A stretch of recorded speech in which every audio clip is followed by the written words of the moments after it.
उत्तर प्रदेश की राजनीति में विधानसभा चुनाव 2027 से पहले सियासी हलचल काफी ज्यादा तेज हो गई है। दरअसल कांग्रेस ने नए प्रदेश प्रभारी की नियुक्ति के साथ ही चुनावी तैयारियों का बिगुल जो है वो फूंक दिया है। नए प्रभारी राजेंद्र पाल गौतम ने समाजवादी पार्टी को साफ संदेश देते हुए कहा है कि कांग्रेस राष्ट्रीय पार्टी है और किसी भी संभावित गठबंधन में उसे बराबरी का सम्मान मिलना चाहिए। उत्तर प्रदेश कांग्रेस के नए प्रभारी बनाए गए राजेंद्र पाल गौतम ने पद संभालते ही आगामी विधानसभा चुनाव 2027 को लेकर जो है पार्टी की रणनीति साफ तौर पे स्पष्ट कर दी है। उन्होंने कहा है कि कांग्रेस राज्य में संगठन को मजबूत करेगी, जनता के मुद्दों के ऊपर आक्रामक तरीके से जो है वो लड़ाई लड़ेगी और यदि संगठन होता है या यूं कहें कि गठबंधन होता है तो पार्टी को बराबरी का सम्मान मिलना चाहिए।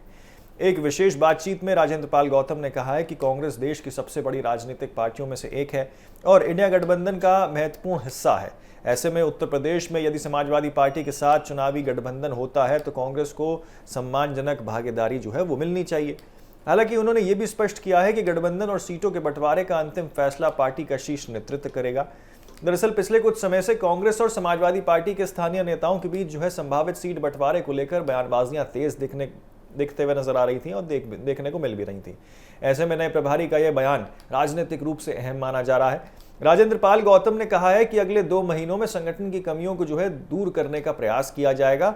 उन्होंने बताया है कि जल्द ही लखनऊ में प्रदेश के वरिष्ठ नेताओं की बैठक होगी जिसमें 2027 के चुनाव के लिए विस्तृत रणनीति जो है वो तैयार की जाएगी।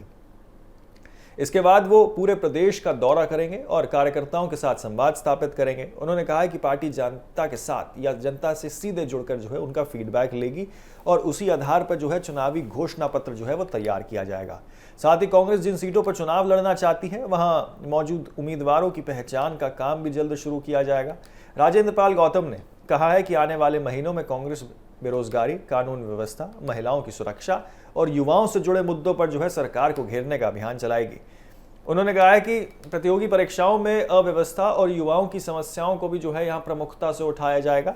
इसके अलावा उन्होंने अयोध्या राम मंदिर में श्रद्धालुओं के चढ़ावे से जुड़े कथित विवाद का भी जो है उल्लेख किया है और कहा है कि कांग्रेस इस मुद्दे पर गांव-गांव जाकर लोगों तक अपनी बात रखेगी।